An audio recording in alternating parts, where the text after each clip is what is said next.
অজুতে আমাদের যে সমস্ত ভুল ত্রুটিগুলো সচরাচর হয়ে থাকে সে বিষয়ে সামান্য কিছু কথা আর্জ করার এরাদা রাখি। ওয়া মা তাওফীক ইল্লা বিল্লাহ। এই অজুর বিষয়ে আমাদের বেশ কিছু ত্রুটি, বেশ কিছু ভুল ভ্রান্তি হয়ে থাকে। অজুর যে ভুলগুলো হয়তো আপনিও করেন, আমরাও করছি প্রতিনিয়ত, কিন্তু জানি না। তো সেগুলো নিয়ে আমরা সংক্ষেপে আলোচনা করব। নবী সাল্লাল্লাহু আলাইহি ওয়াসাল্লাম বুখারী মুসলিমের হাদিসে আসছে, তিনি বলেছেন, লা তুকবালু সালাতুন বিগাইরি তাহুরিন, পবিত্রতা ছাড়া কোনো সালাত কবুল হবে না।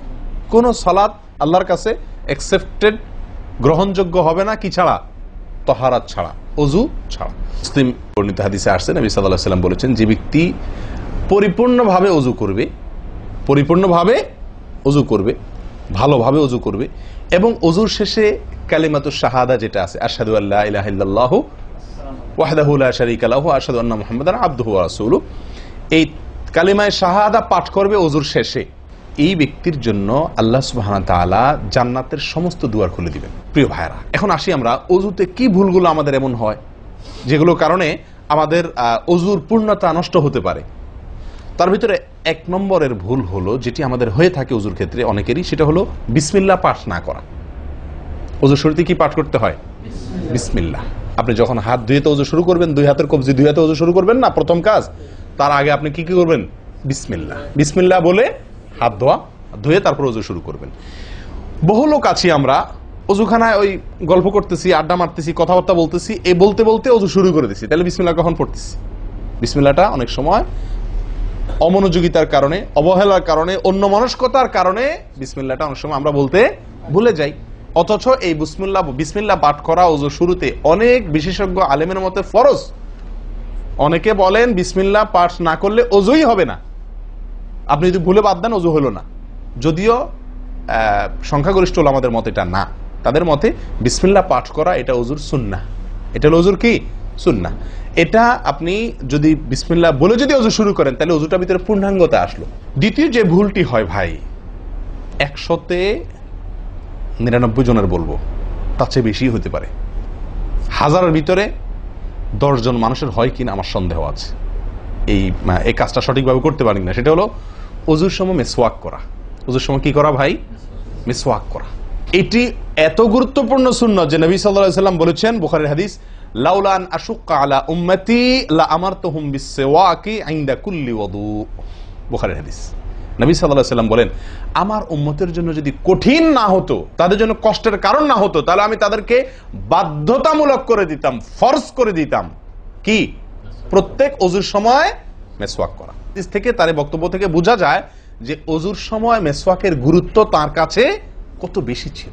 3 নম্বর যে ভুলটা আমাদের হয়ে থাকে সেটা হলো কুলির মধ্যে। দেখেন প্রত্যেকটা কাজেই কিন্তু, আমি একটা একটা করে আপনার দেখাচ্ছি অজুর প্রত্যেকটা কাজে আমাদের ত্রুটিগুলো হয় কিভাবে। দেখেন কুলির সময় ভুল হয়। কি ভুল হয়? কুলিটা যেভাবে করার কথা সেভাবে আমরা করি না। হাদিসে কুলির বিষয়ের নির্দেশ এসছে, সেটাকে বলা হয়েছে মদমাদা। মদমাদা আরবি শব্দ, এটার বাংলা অর্থ হয় কুলি করা বা কুলকুচি করা বা কুলকুচা করা।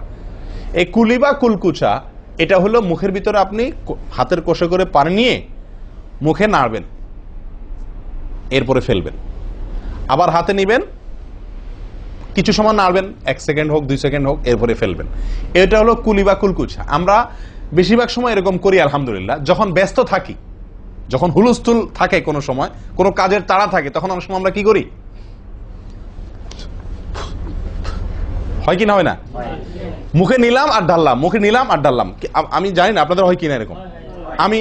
আমি দেখছি এরকম অনেক সময় হয়। আপনারা একমত কিনা? নিলাম মানে ব্যস্ততার কারণে, হয়তো জামাত শেষ হয়ে যাচ্ছে বা অন্য কোনো কারণ আছে, অথবা দেরিতে আসছি, তো তখন মুখের ভিতর নেওয়া আর ফেলাও, নেওয়াও আর ফেলাও, এতে কলি হবে না।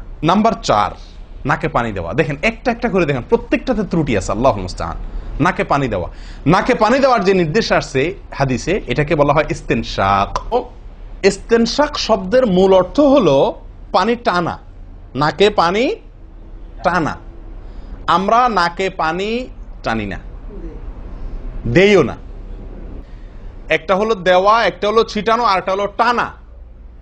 টানা হলো এ ক্লাসের অজুতে নাকে পানি টানবেন, বি ক্লাসের অজুতে নাকে পানি দিবেন, থার্ড ক্লাসের অজুতে নাকে পানি ছিটাবেন। আমি কি বুঝাতে পারছি? তো আমরা বেশিরভাগ লোক থার্ড ক্লাসের অজু, সারা জীবন থার্ড ক্লাসের অজু করি। আপনি থার্ড ক্লাসের অজু করে আপনি জান্নাতে যাবেন? ফার্স্ট ক্লাসে থাকেও তো যাইতে কঠিন হয়ে যায়। আপনি থার্ড ক্লাসের অজু করে কিভাবে আপনি সালাতের খুলবেন, তালা খুলবেন, কিভাবে আপনি জান্নাতে যাবেন? অতএব ভাই, এই নাকে পানি দেওয়ার বিষয়ে সাবধান থাকতে হবে। দেখুন, নিয়ম হলো আপনি হাতের কোষে পানি নিয়ে নাকে ধরলেন, নাকে ধরে হালকা কি করবেন? টান দিবেন, হালকা টান দিবেন, হালকা টান। কারণ একটু জোরে টান হয়ে গেলে সেটা কি হয়ে যাবে? নাকের তালু তো উঠবে, আপনার কষ্টের কারণ হবে। শরীয়ত আপনাকে কষ্ট দিতে চায় না, শরীয়ত আপনাকে কষ্ট দিতে চায় না। আল্লাহ সুবহানাহু ওয়া তাআলা চান না আমরা কোনো কষ্টে নিপতিত হই। অতএব আমি এমন জোরে টান দেবো না যে নাকের তালু তো উঠে, কিন্তু হালকা একটু টান দেবো যাতে করে অন্তত সামান্য একটু ভেতরে পানিটা যায়। নাকে পানি দেওয়ার উদ্দেশ্য আর কুলি করার উদ্দেশ্য এক। নাকে পানি দেওয়ার উদ্দেশ্য হলো নাকের ভেতরের যে ময়লাগুলা, ধারে কাছে যে ময়লাগুলো আছে, এগুলো যেন পরিষ্কার হয়ে যায়। আল্লাহর দরবারে দাঁড়াবো পরিচ্ছন্ন হয়ে, পবিত্র হয়ে। হ্যাঁ, এই জন্য নাকে পানি দেওয়ার নির্দেশ আছে। এখন আপনি যদি নাকে পানি কোষ নিয়ে ধরে একটু হালকা টান দেন, তাহলে ভিতরে কিছুটা পানি যাবে কি যাবে না? এটা আপনাকে করতে হবে। নাম্বার 2, এটা যদি আপনি করতে কষ্ট হয়, টান দিলে, আপনি আস্তে টান দিলেও উপরে উঠে যায়, তো দরকার নেই। তাহলে আপনি কি করেন? নাকে পানি দেন। নাকে পানি কিভাবে দিবেন? নাকটাকে অন্তত পানির মধ্যে কি করে রাখেন?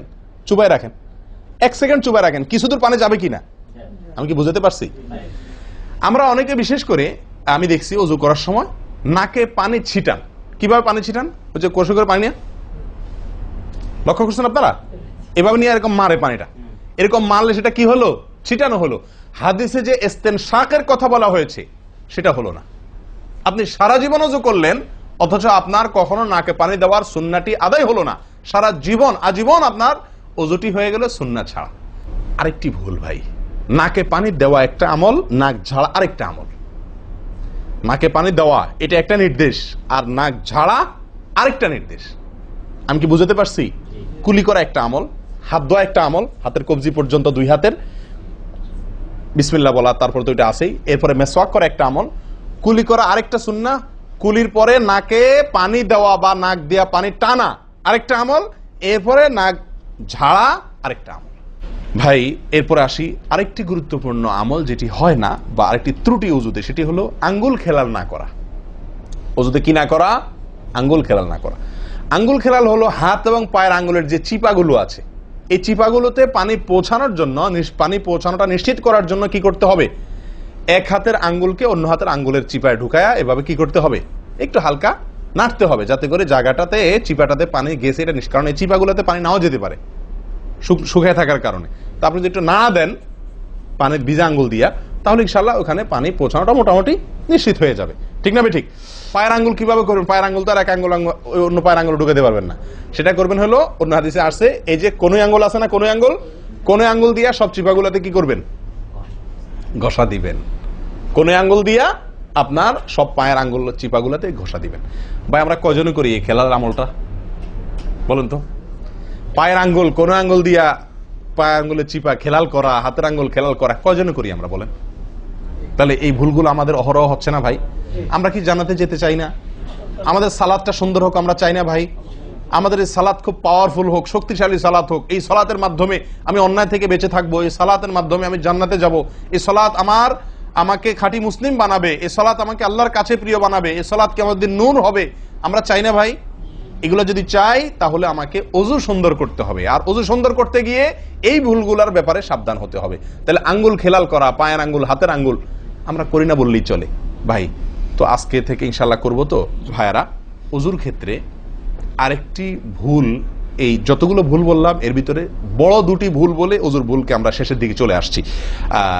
একটি বড় ভুল হলো শুকনা থেকে যাওয়া। কোন জায়গা যদি আপনার অবহেলার কারণে শুকনা থেকে যায়, ওযুর অঙ্গগুলো যেগুলো ধুইতে হবে, তার কোনো অঙ্গ যদি শুকনা থেকে যায়, ওযু হবে? ওযু হবে না। এক ব্যক্তি ওযু করে আসছেন, নবী সাল্লাল্লাহু আলাইহি ওয়াসাল্লাম দেখেছেন তার ওযুর কোন জায়গা শুকনা আছে, তিনি বললেন যাও আবার ওযু করো, তোমার ওযু হয় নাই। তিনি তাকে পুনরায় ওযু করাইছেন। কেন? তার ওযু সঠিকভাবে হয় না, শুকনা রয়ে গেছে।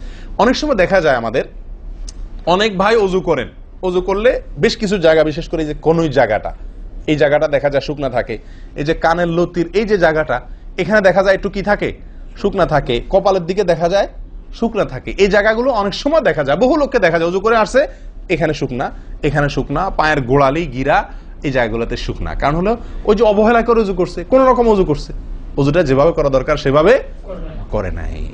ভাই এই জিনিসটা আপনার লক্ষ্য করা দরকার, কি দরকার না? অজুই হবে না। এই যে ভুলগুলো বললাম এগুলা হলে আপনার অজু হয়ে যাবে, কাগজে কলমে অজু হয়ে যাবে। কিন্তু এখনকার যে ভুলটা বললাম, যদি শুকনা না থাইকা যে আল্লাহ মাফ করেন, তাহলে কাগজে কলমেও অজু হবে না, কাগজে কলমেও কি হবে না? অজু হবে না। এত জঘন্য। সাবধান থাকার দরকার, কি দরকার না?